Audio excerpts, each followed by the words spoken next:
My business skyrocketed from the start from the word of mouth. That's why I only cared about my reputation a lot more than profits. I did do a lot of stuff for free where people would not understand or agree because you need money right now. Why are you helping this person? Because it's about what the person needs. It's not about how Mm-hmm. much money I'll make out of it. I never spent money on marketing as much. Never had to go and look for ways to be marketed. God is Mm-hmm. good. And if you're a good person, it Mm-hmm. kind of comes to you. So that would be it. Welcome to Career Coaching Secrets, the podcast where we talk with successful career coaches on how they built their success and the hard lessons they learned along the way. My name is Davis Nguyen, and I'm the founder of Purple Circle, where we help career coaches scale their business to $100,000 years, $100,000 months, and even $100,000 weeks. Before Purple Circle, I've grown several 7 and 8 figure career coaching businesses myself, and have been a consultant at 2 career coaching businesses that are doing over $100 million each. Whether you're an established coach or building your practice for the first time, you'll discover the secrets to elevating your coaching business. Welcome to Career Coaching Secrets Podcast. I'm Pedro, and today's guest is Sheyda Milman, a life and career coach who built JM Learning Prep from a small tutoring effort into a company serving more than 14,000 clients with a team of 60 and millions in lifetime revenue. Trained in Tony Robbins methodology, she blends mindset, structure, and accountability to help students, adults, and entrepreneurs build discipline, break unhelpful patterns, and create lives they're proud of.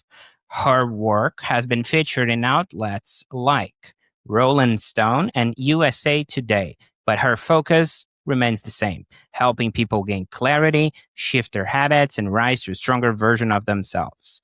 Welcome to the show, Sheyda. Thank you, Pedro. I'm very excited. I'm also excited to have you. Great to have you too. And okay, I like to rewind a bit. Every coach has that moment where they look at their life and they say, yeah, you know what? I guess this is what I'm doing now. So when was that for you? Truthfully, it happened for me during the pandemic and a year after that. So 2020. My business in 2019, the tutoring facility that I was holding, it just had such a massive influx of students and clients. So I moved from a location that was so tiny to a big 10,000 square foot facility and inputted so much money and effort into it. And so I moved December 2019, January 2020, it was great. February, it got released that, as an educational facility, we shouldn't be operating due to COVID coming up. So March, Mm. we were completely shut down. My landlord at that point did not budge. And that was like 4 times the rent that I was used to.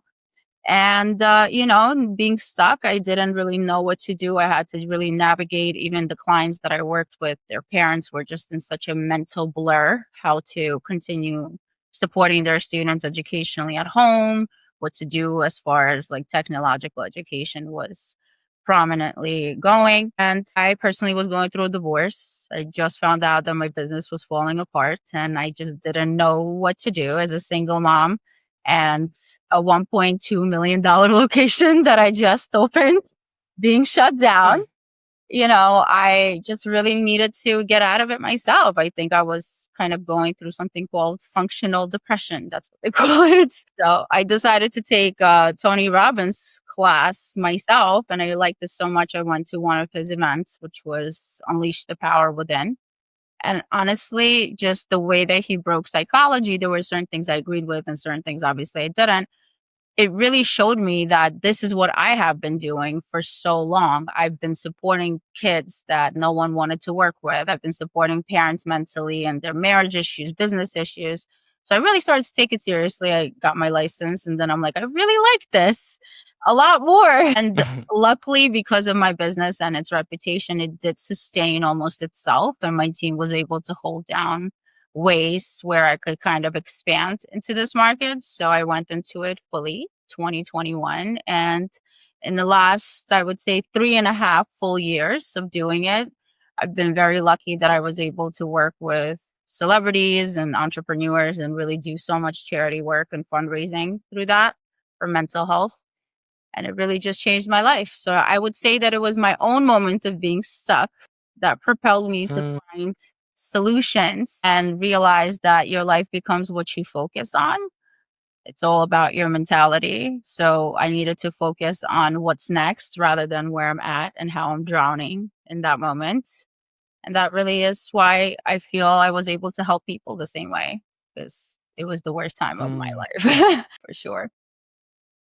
Yeah, I mean, that's so powerful. Being able to reinvent yourself through a big investment, that must have been, a nightmare, but It was. you came on top of it, right? I mean, you can divorce and all that, but yeah, that's very powerful. But I want to understand one thing, when did it shift from, and we see that a lot in coaches, right? Because you had that pass with the students, and then you moved to 2021 with the certification and the training and all of that. But when did it shift from I'm helping people to, you know what? I'm building a real business around this. It shifted for me when I had 2 suicide scares with my clients. And I had one particular one where the client called me and said if I didn't pick up, you know, I had like 5 minutes to save their life. And that one conversation of the things that I was able to obtain during even Tony Robbins' event and when I had those thoughts, it saved somebody's life over the phone. And I realized there's really power in teaching people mental techniques that will propel them to be better, whether it's mentally or financially. And to see that person specifically within a couple of months regain clarity and be able to build a business and close on a huge deal that they were so nervous about really made me realize that I could do this for so many other people. So I started working with people specifically in cancer facilities. Like I worked with a patient who was diagnosed with cancer at 22 and told that he has 6 months. And I was introduced to him by his friend who I used to tutor in high school. So, life and God kind of aligns you with the people that need help in coaching. And through the work that I did with this cancer patient, not only did he survive, but we were able to throw him a beautiful gallery event because I kept asking him to paint while he was in the hospital and write music. And he got out. And I threw him an art event, and all his fans came. It was such a big deal to see someone who said, Sheyda, I'm going to die, because my Mm. surgery failed, to be able to do a fundraiser for them and to really plan out their next steps as a coach, having him kind of think of how is it going to be once he gets out, even though he didn't feel like he is going to go out. And after that, I just saw the changes that my work was making, and it was really taking people out of their darkest, scariest moments and making them want to build businesses and live and have structure. And what I like about my technique specifically, where I'm different from other coaches, it's not so much, okay, so we want to go from plan A to plan B. It's more of, let's talk about what gives you anxiety, outline those things, and I give them specific worksheets to see how we can delegate those anxieties away or how we can create a plan. Every session ends with a worksheet, homework assignment, to say the Mm. least. And it really allows them to go step by step. They have someone who's holding their hand, but also gives them what they should be working on daily. So it became almost like an accountability coach versus business coach. Mm-hmm. And I really just loved what it was doing and how it was changing people's lives. But the cancer patient and the suicide attempt really put the fire under, to Mm-hmm. put this into a real thing. And I'm so happy I did, because it just shows you have to take risks in life. Yeah, I mean, we see a lot of coaches and other people talking about impact, right? Oh, we want to impact more people and all of that. And sometimes I like to deal in extremes, right? It's like, imagine if someone is going to die on the other side of the line, and that's exactly what happened to you, Exactly. you know? So that is such a wake up call to other coaches to sometimes pretend that this is happening, right? So you don't take others people appointments or the next client as just another client, right? It's like, this is such a wake up call. I love that. Okay. So after you got rolling, right? Who are the people that kept showing up? Yeah, I mean, the ones you realize, okay, this is my tribe. Because And I'm not sure if that happened to you, but we see a lot of coaches, they're trying to help everyone, but sometimes they are not able to. They need to niche down. I'm not sure. I would like to understand if something like that happened to you, or did you identify, your ICP or something like that? I'm going to be completely honest with you. No, I Hmm. actually, when I would say everything hit the fan and things really started to fail for me, that's when you start to realize your team is your team and they're just so loyal and they're amazing. But when it comes down to how am I going to get paid, or do you have enough money to retain me as as a team member? Because obviously everybody does need to look out for themselves. And it really came to a point where, I realized I'm alone. Like no one will relate to me. I am so young and I'm going through this. My business is already 10 years old at that point. I have a 10-year campaign coming up. There's so much on my shoulders. There's so many families relying on me. Plus, I'm going through a divorce. I just went through a crazy massive construction. All my savings went into it. What do I do? And I really feel like that was the moment why I decided to even go to unleash the power within. But I really found that maybe God sometimes, and God, universe, whatever people believe in, right, is just a higher power that isolates you and takes everything away, because you find that within yourself and you find that relationship with whatever your religion might be, whatever your beliefs might be. But you find that, you find God in a sense. And I Hmm. feel like it was just, why are you waking me up every day? There's obviously a reason. You're not finished with me. I cannot crumble and fall. There's too many people relying on me. But it was a very lonely process. I can't tell you that I had too many people that were there for me, because not too many people understood what I was going through at my age. I started this, I was 17. I left my home when I was 18. I didn't really have a strong, family relationship with my family back then. Thankfully, I do have that now. But being alone kind of leads you to yourself and your inner self, and it makes you work on your mental health and understanding that there's always that next 24 hours. It's not about what happened yesterday, it's about what's going to happen tomorrow and what's happening right now. You might not wake Mm, or push it until you can. So, yeah, I hope that answers your question. It was a lonely road, but I'm very blessed for that, to be honest. okay. Yeah, no, it does answer. I appreciate the coaching, the free coaching too, right? Okay. It comes naturally Um, at this point, I gotta tell yeah, you. I know. I know. Okay. You know, I mean, that's the coaching side, right? Now, let's talk about the part nobody escapes. And we were talking about that before the podcast recording, which is, marketing. So, how do people usually find you, right? I'm gonna be honest with you, I'm a very lucky person in the sense where my business skyrocketed from the start from the word of mouth. That's why I only cared about my reputation a lot more than profits. I did do a lot of stuff for free where people would not understand or agree, because you need money right now. Why are you helping this person? Because it's about what the person needs, it's not about how Mm-hmm. much money I'll make out of it. And it really brought me to a point where through Instagram and engagement and people sharing that I did help them, how I helped them, I would put up screenshots a lot, covering the person's name, obviously. But after that, it was solely Instagram. I never spent money on marketing as much. Never had to go and look for ways to be marketed. God is Mm-hmm. good. And if you're a good person, it Mm-hmm. kind of comes to you. So that would be it. Okay. All right. I mean, let's talk business for a second. So people find you through your Instagram, through your word of mouth referrals, best of the best. They resonate with your work, and eventually they want to know what working with you actually looks like, right? So everyone builds their coaching business a bit differently. So when someone actually becomes a client, Mhm. what does that experience look like right now? So a lot of the breakdowns of what they would get would be on my website, obviously. So they see exactly what they're signing up for.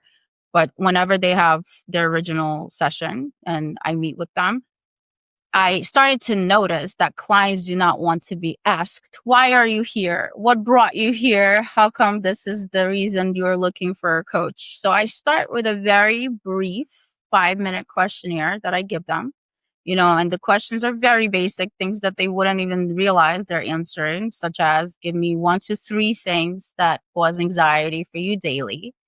And then what do you envision your ideal career or ideal life to look like? And within those 5 minutes, once they respond to me, I kind of start to realize what are those triggers? What are the things we need to work on? And we base it off of that. So I start with those 3 anxieties and start to think, okay, what can we do here? What I've noticed a lot with business owners, specifically when they come to me for coaching, a lot of their anxiety is obviously pertaining to their business or legality, lawyer work, financial profits, paying the team. So there's so many things that everyone shares in common. And these are the anxieties for a lot of business owners, where it kind of allows me, based on those responses, to customize the session specifically to what they need and give them the proper delegation. Because I think that's what they're slacking in sometimes, because they're taking on so much more than they could chew. And yeah, it would be that original questionnaire. And from there, they just feel like I know exactly what I'm doing and they continue. Mhm. But after the first session, I always write things down and I create a worksheet that's customized to them for our next session. And we slowly start working on either a business plan or, in the process, forgiving your father or mom. Mhm. Builds up very individually, but it's from a basic questionnaire. Okay, so I mean, your work seems pretty hands-on. We're talking about evaluating a questionnaire. We're talking about the sessions, right? So, how do you think about capacity so you don't stretch yourself too thin?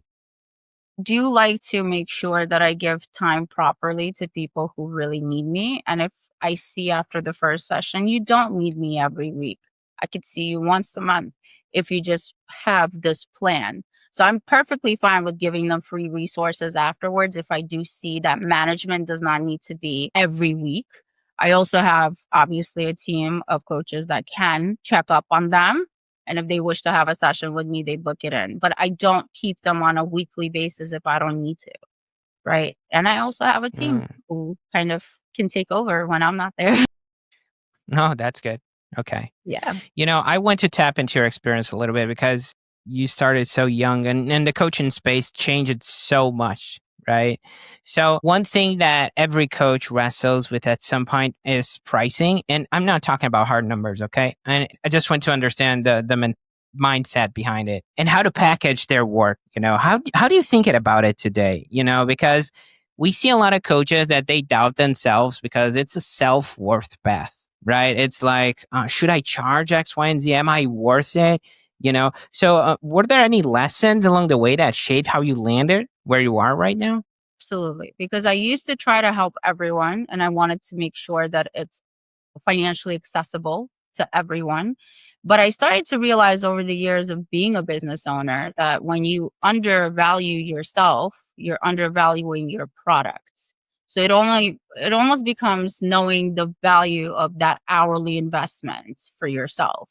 Because I could be, in that 1 hour developing a better product or advancing my coaching platform or doing these things versus charging the client how much I want to charge them. So over the years, what I started to realize, even with human psychology, when it's too cheap, it's not good enough, probably.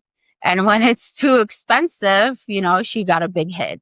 So that's why I Mm-hmm. have hourly rates and I do have payment plans and I do have for certain clientele, like retainer options where they can retain me just like an attorney and they prepay and then they use up their sessions as they see fit.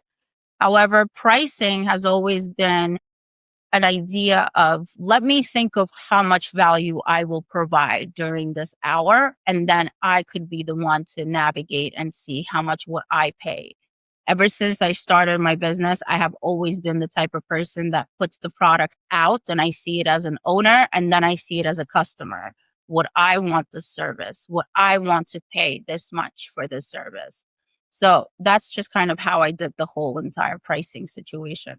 But also because I'm so into humanitarian and charity work, there have been instances where I just simply wouldn't charge the person that's in front of me because I see they're going through financial restraints and I need to be able to help them out. And once I would help them out and they would get their profits, I would get paid, But it's Mm-hmm. about just the mission is way more significant than the price that they give me per hour.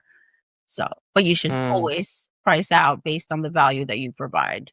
Can't undervalue that. Oh, yeah. I mean, that's a solid look into how you approach price and structure. I love that.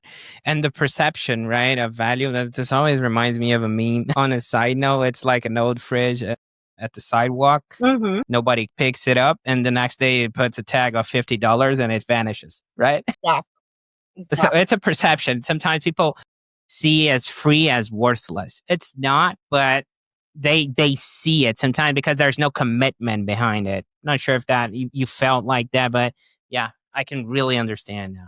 Now, I'm curious about where you're taking all this, right? Looking ahead, where do you see the business going? Are you thinking about scaling, hiring, or is there a next step you're excited about?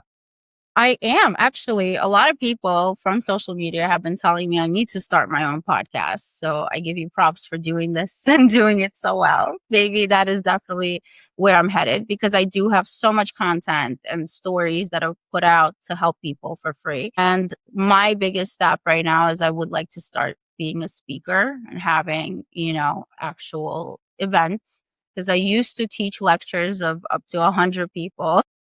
I am very big on speaking and teaching and really having people kind of all unite under one roof to work better on their mental health.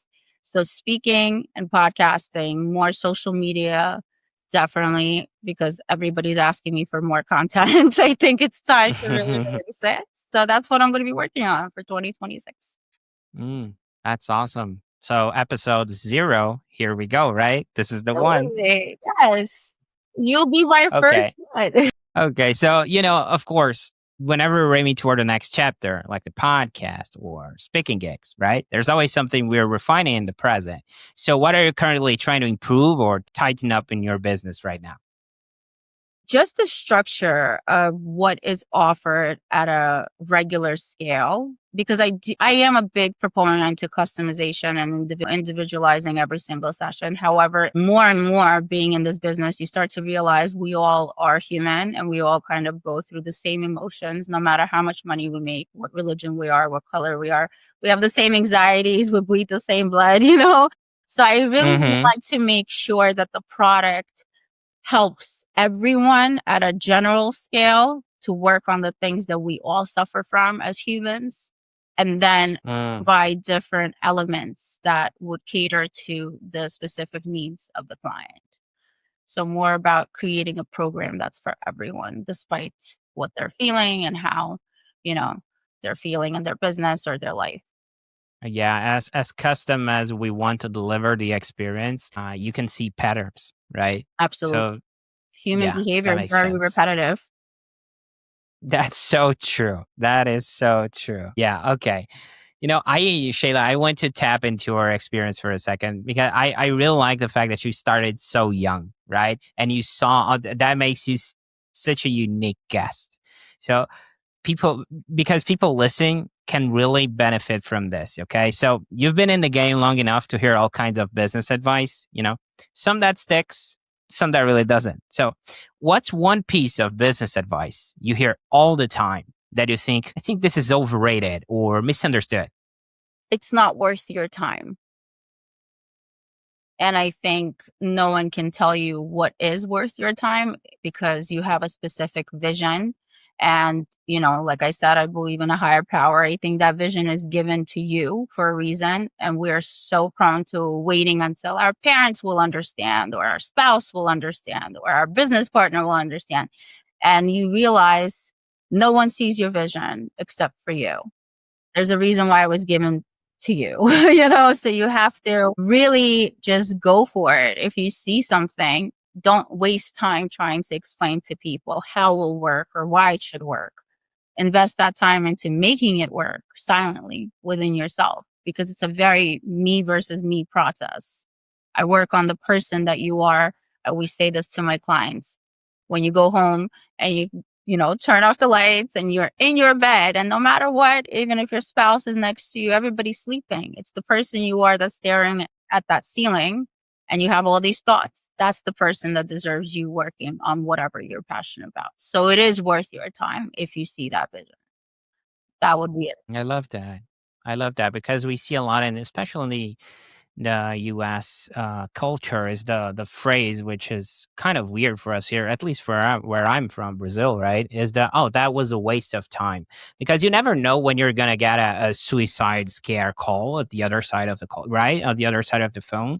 So how is that a waste of time if you saved a life, right? So, Right. and how are you gonna judge that? I also don't think anything is a waste of time if you spent time on it. Even in business, as you know, obviously, every business owner has gone through so many failures, even on projects and ideas. Every time you fail, it should be much more welcoming than a success. At least that's how I see it. I welcome criticism. I welcome failure because I think that's a way to learn. If you're perfect all the time, you're stagnant. And we're trying to get unstuck, not be stuck in limbo stagnancy. So we're either moving up or we're letting, the past kind of Hmm. drag us down. So I see it that way. I always think that everything is worth your time, even the failures you've experienced, because they teach you how to avoid that next time by Hmm. saving you time, you know? Hmm. So it works out. Right. Yeah. Okay. And on the other side, what's a piece of advice, you wish more people actually took seriously? There's so many. I would say work on your inner self because no matter what you care about, that's an outside source. And people are so prone to want to pour into the cups of those they love or projects that they're passionate about that they don't work on filling the cup first.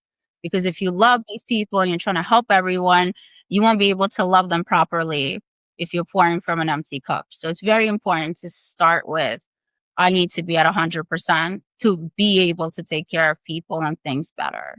So really work on yourself and don't feel bad about it. There shouldn't be guilt for the fact that you are taking you time to refill your cup, to recharge your energy, because you will be much better for it in business and in life. Yeah. Keyword guilt, right? Because sometimes we see business owners, they're like, oh my God, should I really be sitting down here, or should I be Exactly. sending an email, replying an email, or do I deserve to be in this field looking at this? I should be doing something else, right? We see business owners spinning their wheels out of just guilt. So I And that's love that actually the biggest reminder. thing I work on with my coaching is the fact that you have to be able to schedule out every hour. And even if it's a 30-minute break in between meetings, you could use that time to go outside, get fresh air, or get something to Mm, eat, and then come back. That is just as important as you being present at the meeting. So we really work on breaking down every hour by hour to make sure they do have a work-life balance on a daily basis, not just I'm taking a vacation in 6 months, I have to work today. mm, It has to be a balance, and it allows them, some of my clients, they'll make fun of me, but it fixed their relationships with their spouses, especially majority of men are mm, not ones to talk about mental health, especially when they're making money. They're not going to meet with someone to talk about their feelings. So they're very prone to say, I hate therapy. But coaching, guess what? I could give you a time block. Friday from 5 to 7 could be your time with your wife. And all of a sudden, you have this perfect thing to tell your wife 5 to 7 on Friday, we're going out. I love you. Let me work. And the wife is happy and you're happy because you know that you're making those adjustments to your schedule to be present everywhere that you are. yeah, I love that. I really love that because it puts you in a frame of efficiency also. Because if you have that mentality of, oh, I can work, I'm the owner, I can work 12 hours, Exactly. 15 hours, 14 hours a day. I can do it, right? But if you have that time block, I'm going to have to do some magic to make this 6 or 7 or 8 hour work. So that puts you in a efficiency mindset. So I really like that. And we Yeah. take it And a step also, further because they outline their priority tasks. And if it's an mhm, email, like you mentioned, that they have to answer, that email answering is, let's say, 12 p.m. on a Monday. You know that it's there. So you're able to be mhm, present during your rest time. I think a lot of business owners specifically, they think just because they're at dinner with their wife, you're still on your phone answering emails or talking to somebody about a business deal, and you feel like you're not present with your kids or your family. mm, By having everything have its own time block on your schedule, it allows you to be present and to put away your phone knowing you can answer from 7 p.m. to 8 p.m. mm. 5 to 7 is no phone time. You see that? So it really goes into logistics of really scheduling everything else in the way that works for you. It gives you the freedom to breathe and be present. Yeah, not to mention it's like forced empowerment because sometimes we see people there like I'll give you an example like I need to do X, Y, and Z, but in reality he's just checking people work that he is not trusting enough, and trying to compensate. Oh, I need to reply this email. Wait a minute, it should be you. Exactly. Don't you have someone to delegate? Don't you have someone to pass the process to? So I'm not sure if you agree with me, but I see a lot of that with business owners doing something Absolutely. like But by this. having this structure, it allows you to also delegate properly. I think a lot of business owners do not let their team operate the way the team should be operating because they're so paranoid that they'll do it better than the Mm. person that they hired. So, Exactly. and it allows the business to start to crumble because you don't trust the person you hired to do this job. So it's much easier Mm. to kind of let go when you know that from 4 to 5, my employee is going to finish this, but from 5 to 5:15, I put in a time block where I'll check over and I have 15 minutes Mm. to fix it and do it myself, Yeah. kind of help. Yeah. 100%. And if someone listening wants to connect with you, Shayla, or follow you, Shayda, or follow your work, where can people find you and connect with you? So on my website, which is Unstuck by Shey, and Instagram, like I told you, Instagram is the way to go right now because it really makes the world go round. Most of the people do reach out to me through the website or through email, but Instagram is the biggest one. We have a phone number, everything is there. Yeah. Okay. There were a few things you shared today that really stuck with me. Happy to hear. The fact that you took a big setback, from COVID, divorce, and reinvented yourself. So been there, done that. You've been through hell, and now you teach people on how to overcome that. I really love that. Thank you. So people can resonate with that. Also, well, the choose suicide scares. I mean, wow, it doesn't get more extreme than that, right? So we always compare sometimes professions like, oh, imagine a doctor is in a surgery table. No, you're saving a life through the phone. So that's pretty intense, and that also ties up with the fact that it's worth your time, right? Absolutely. Everything is worth your time. I really that really resonates with that. It aligns perfectly with that. And I really like the way you framed, pricing and how much value you actually provide. That's usually should be tied with your pricing, not Absolutely. necessarily a clock or something like that. So I appreciate what you do, and I appreciate you being here and sharing so openly today. Okay. It was great having you on. It was great. Thank you so much. That's it for this episode of Career Coaching Secrets. If you enjoyed this conversation, you can subscribe on YouTube, Spotify, Apple Podcasts, or wherever you're listening to this episode to catch future episodes. This podcast was brought to you by Purple Circle, where we help career coaches scale their business to $100,000 years, $100,000 months, or even $100,000 weeks, all without burning out and making sure that you're making the impact and having the life that you want. To learn more about our community and how we can help you, visit joinpurplecircle.com.